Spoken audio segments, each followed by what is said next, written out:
Okay, in today's video we are going to deal about Cartesian product or cross join of tables. Now see, what does it mean? Just take an example.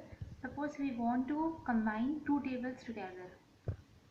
For combination of these two tables, we need this, that is join. The term is join. There are various kinds of join. The very first category is Cartesian product or cross join of tables.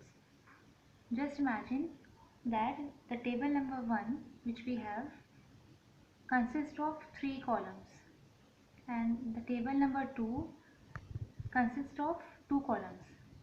So obviously when we'll combine these two tables all together, so we will get a single table in which total 5 columns will be there. Getting, if we are combining 3 and then 2 columns of table number 2, when we will combine these two, then we'll get 5 columns altogether, right? But what about rows? What about rows? So just remember that in case of Cartesian product or we say cross join, the rows is multiplied. In case of Cartesian product or we say cross join, the number of rows is multiplied. Now see how it is multiplied. Just imagine that we have two tables.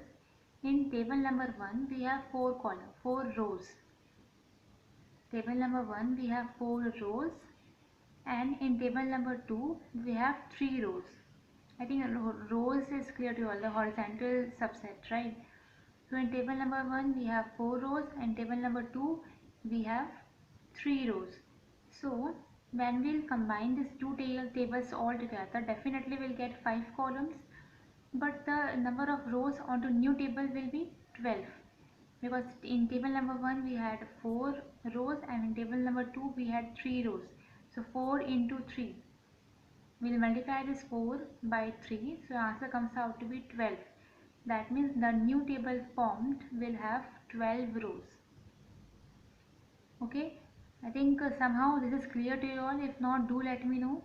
And just remember that the things which we are reading right now, it's very new to you all, as well as it's very important too. Okay, so let's see what is this Cartesian product or cross join.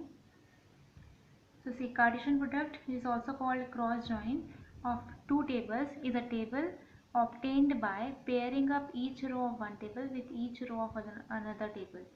Now see, what does it mean? That means now this multiplication, actually how we'll get this 12 rows all together, means how this overall functions.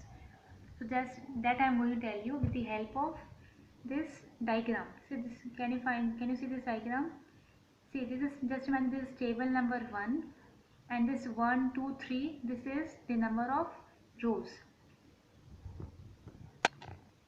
Just imagine that this is table number 1, this is table number 1 and this is table number 2.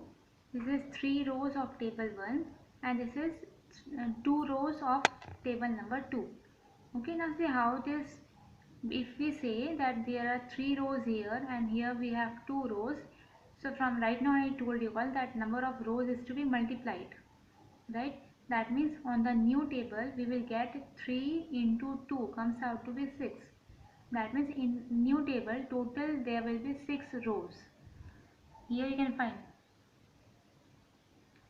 this way. If two table contains 3 rows and 2 rows respectively, then their Cartesian product will contain 3 into 2, that means 6 rows.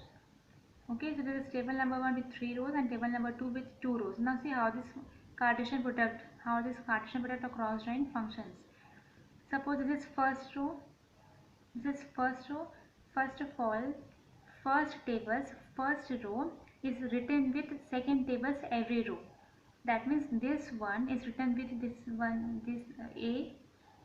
In the meanwhile, this one is again written with this second row, that is B. So here you can find 1A and then 1B. Okay, then see, this is second row.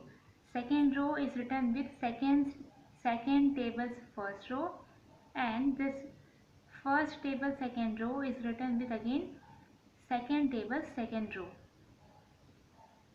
Likewise, first table third row is written with second table's first row, and this again first table third row is written with